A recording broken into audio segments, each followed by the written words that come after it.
ગોધરાના એરંડી ગામે કોંગ્રેસ સેવાદળની શિબિર યોજાઈ। પંચમહાલ, દાહોદ, મહીસાગર જિલ્લાની સહયોગી શિક્ષણ શિબિર યોજાઈ।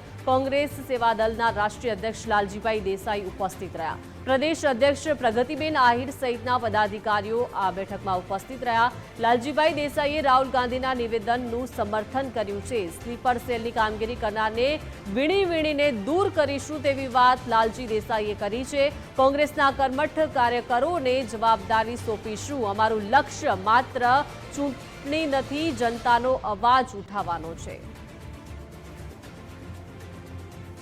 રાહુલજીએ અમદાવાદમાં 2 દિવસ જ્યારે રહ્યા ત્યારે સતત કાર્યકર્તાઓની વચ્ચે જે વાત કરી છે કે ગુજરાતમાં કોંગ્રેસના કાર્યકર્તાઓને મજબૂત કરીને લગાતાર લડવાવાળા જ હવે કોંગ્રેસમાં રહે છે।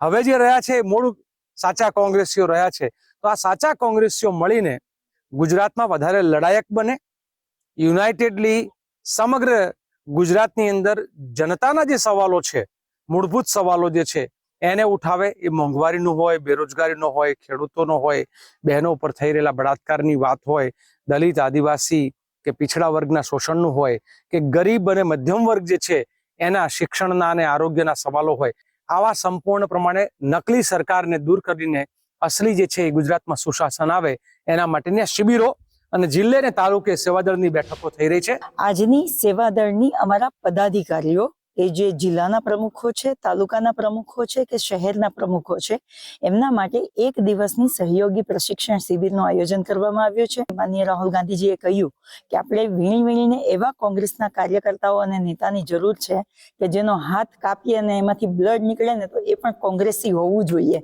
એટલે એ માટે થઈ અને કોંગ્રેસની વિચારધારા છે એ ગામડા સુધી કેવી રીતે પહોંચી શકે, કોંગ્રેસની વિચારધારા વાળા વ્યક્તિ એક ગામમાંથી 10 લોકો કે મજબૂતીથી ઉભા રહે, એના માટેની આ શિબિર થઈ રહી છે।